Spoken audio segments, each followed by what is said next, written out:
Hello students, welcome again to other webinar. For this week we continue working with modal verbs. Bienvenidos a todos a una nueva semana de webinar. Espero que estén cumpliendo en tiempo y forma con sus actividades. Me alegra también leer a algunos de ustedes que poco a poco se empiezan a acercar más a resolver dudas, lo cual es muy bueno. Recuerdo, por favor, si tienes alguna duda referente al tema gramatical, a la enseñanza, contáctame. ¿Vale? Recuerda que mis medios de contacto están siempre a la mano en Classroom, ¿vale? De igual manera, si tienes alguna duda con la actividad semanal, también contáctame, ¿vale? Comenzamos, les decía, continuamos un nuevo webinar, esta vez trabajando con los modal verbs. Si recuerdas, la semana pasada hablamos de algunos modal verbs de manera puntual. En esta ocasión vamos a ver en general el tema de modal verbs y los usos que tienen estos mismos referentes a dependiendo del contexto y lo que queramos expresar. Te hablaba la semana anterior de que los modal verbs representan de alguna manera verbos, ¿vale? Que trabajan un poquito diferente de manera gramatical al resto de los mismos. Vamos a iniciar y checar algunas particularidades y ejemplificar algunos de estos verbos más puntualmente. Hablamos la semana pasada del verbo can o can't, también en su forma negativa, ¿verdad? Vamos a hablar en amplitud un poquito de los verbos modales entonces. Some characteristics, the verbs can, could, be able to, may, might, must, have to, should, are modal auxiliary verbs. Todos estos verbos que puedes observar son los verbos modales. Son los verbos modales, ¿ok? Some characteristics of these modal verbs are used in English to help other verbs express ability, possibility, certainty, advice, obligation or necessity, lack of necessity or prohibition. Ocuparemos todos estos o los verbos de la diapositiva anterior para ayudar de alguna manera a expresar a otros verbos, es decir, a las acciones, ¿vale? Podemos ocupar entonces los verbos modales para expresar habilidad, posibilidad, certeza, consejo, obligación o necesidad, falta de necesidad o prohibición. Hablando más de las características puntuales de los verbos modales que ya estuvieron enlistados, hablemos de estos. Ya les decía también desde la semana anterior que los verbos modales no suelen estar conjugados en algún tiempo gramatical puntual. Por ende, no van a conjugarse con una extra S en el presente simple, como el resto de los verbos, en tercera persona.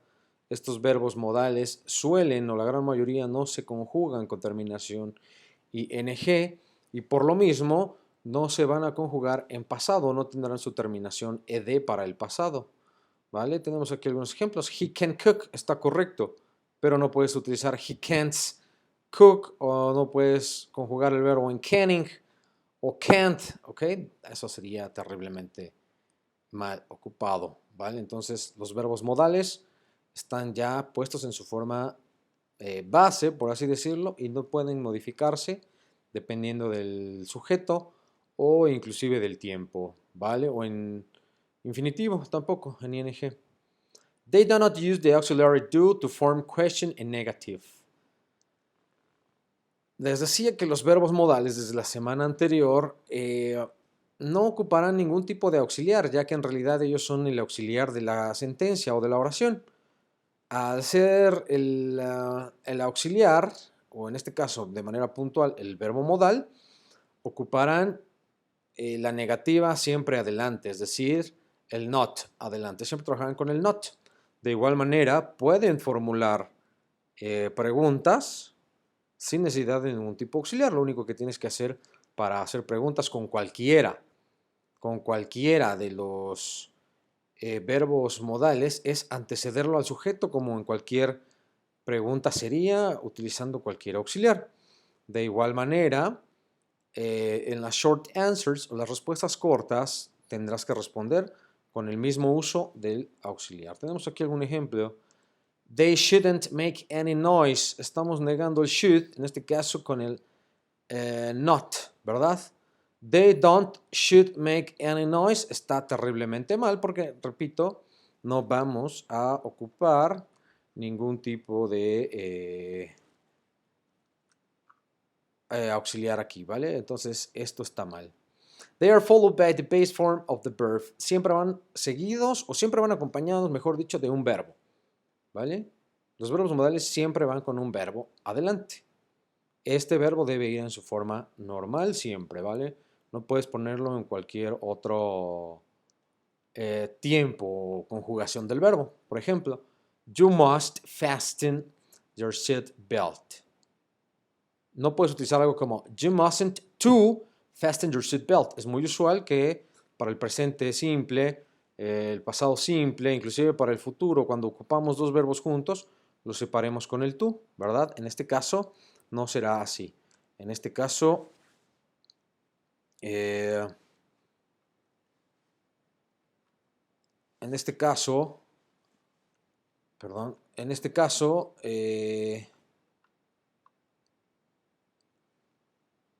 el verbo modal siempre con el verbo simple adelante, ¿ok? Muy importante tener en consideración eso.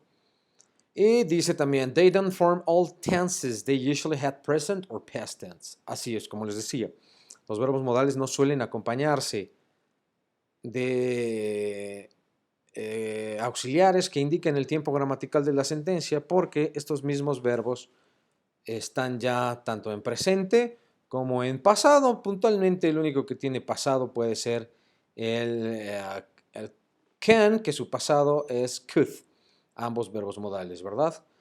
Por ahí hay otros como el have to, que por supuesto tienen su pasado, o inclusive el need, que también tienen su pasado, pero de ahí en fuera todos los demás tienen su presente o su pasado, es decir, no funcionarán en algún tipo de futuro o exclusivamente algunos no tendrán inclusive pasado. Tenemos aquí un ejemplo. He can play tennis or he could play tennis when he was 5 years old. ¿Se acuerdan que checamos la semana pasada el verbo can? Bueno, está su pasado, pero funciona como modal, ¿vale? Es decir, no vas a utilizar el did en este caso para trabajar con él. Vámonos directamente con los usos y algunos ejemplos de los verbos modales. Algunos verbos modales ya los checábamos. Por ejemplo, el can nos van a permitir expresar habilidad. Present ability. Can, meaning poder hacer algo o saber hacer algo. For example, Peter can read, but his sister Rose can't. Peter puede leer, pero su hermana Rose no puede. O, ya les decía puntualmente, el uso de could, que es el pasado de can. Su significado podía hacer algo o sabía hacer algo. Mr. Turner could play tennis before she had the accident. La señora Turner podía jugar al tenis antes de que sufriera el accidente. Pasado could, el pasado de can funciona también como verbo modal. Perfecto. Y te preguntarás, profe, ¿cómo podemos entonces expresar habilidad en futuro? Si ya tenemos can en presente, could en pasado, bien, para poder utilizar o expresar habilidades de futuro tenemos el verbo modal will be able to, que significa podré hacer algo o sabré hacer algo. Doctors will be able to find a cure for cancer. Los doctores podrán encontrar la cura para el cáncer. Will be able to find a cure for cancer.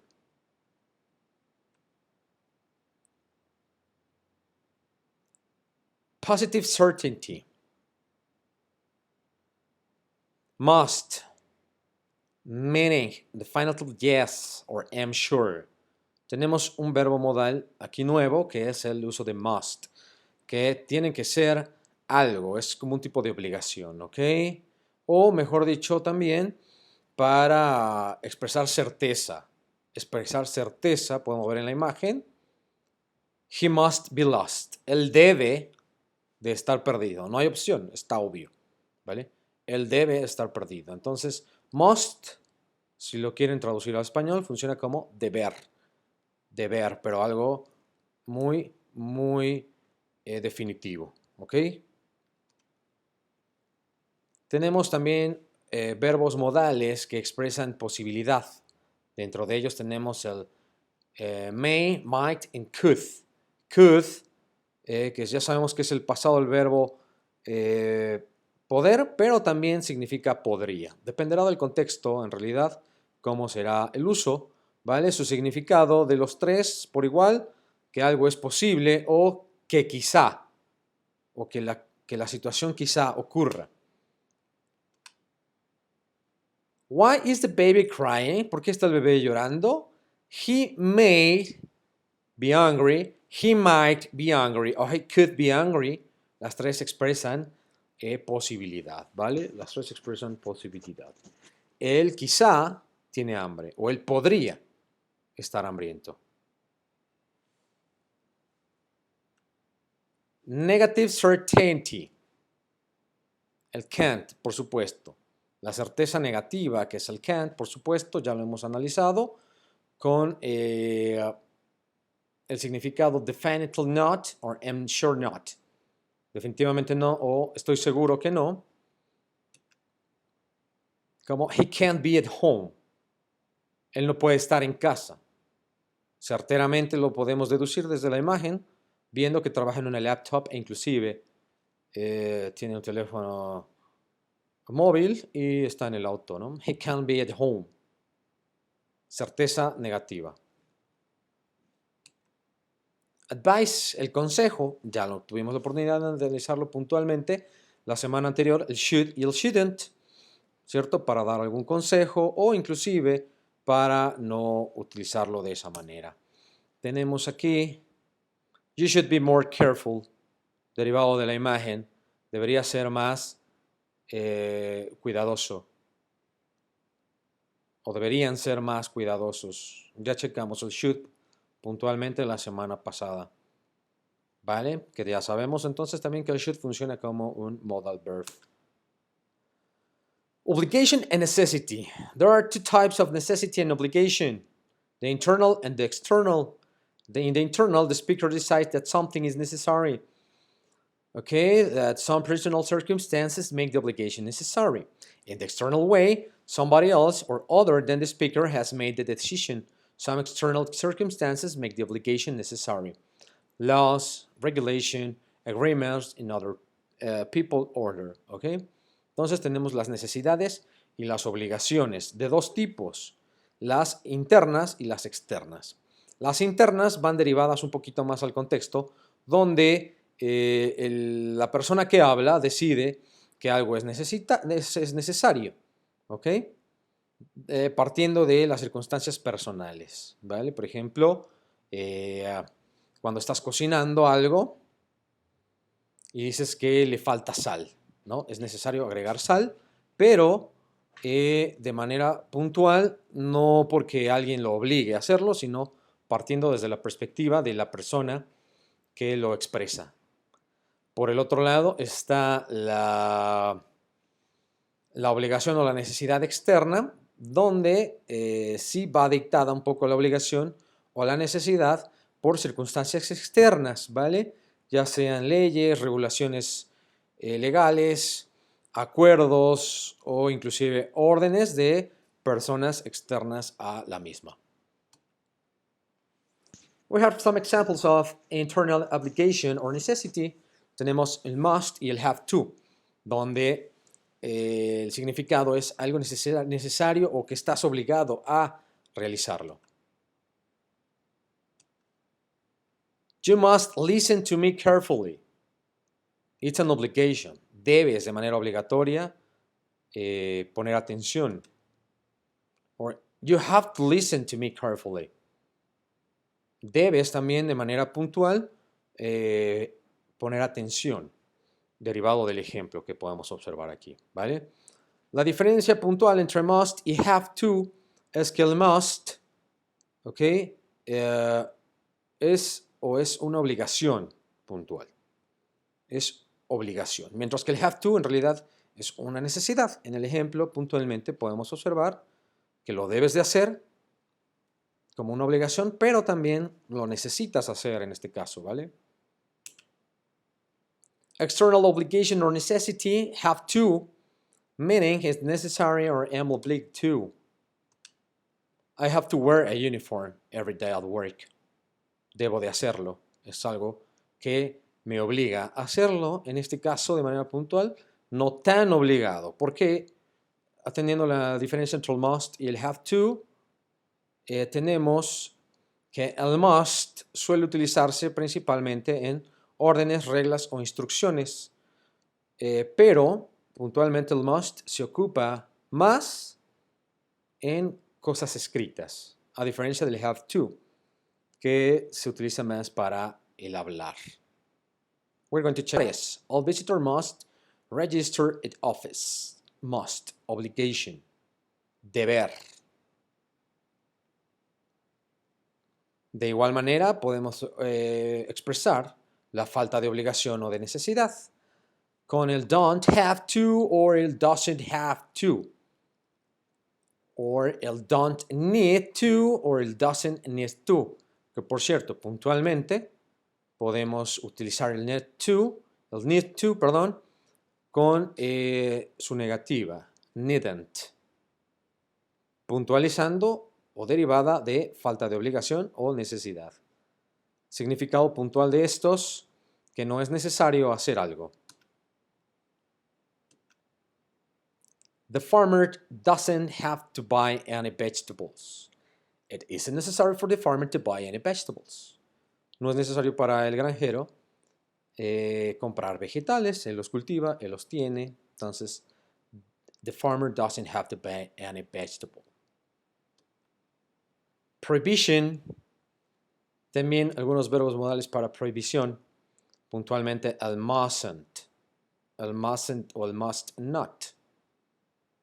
Puntualmente aquí tenemos significados variables como it is forbidden to do something, está prohibido hacer algo. You are not allowed to do something, no está permitido que hagas algo. It is against the rules, va contra las reglas. Or you can't do something, no lo puedes hacer definitivamente, derivado de una prohibición. Por ejemplo, you mustn't pull the cat's tail. I'm just holding it. It's the cat that's pulling. Prohibido. El mustn't indica prohibición. Bien, todos estos verbos modales, como ya pudimos checar en los ejemplos, funcionan siempre con un verbo en su forma normal, adelante. Y dependiendo del uso del verbo, es el que deberás ocupar. Thank you very much. I really appreciate your time on this webinar. If you get any question or something to solve, please try to contact me. Un placer para mí atenderlos esta semana por medio del webinar. Recuerda que si tienes alguna duda, pregunta o alguna situación derivada del webinar y los ejercicios, no dudes en ponerte en contacto conmigo, ¿vale? Mi medio de contacto está siempre en Classroom. Thank you very much. Have a nice week.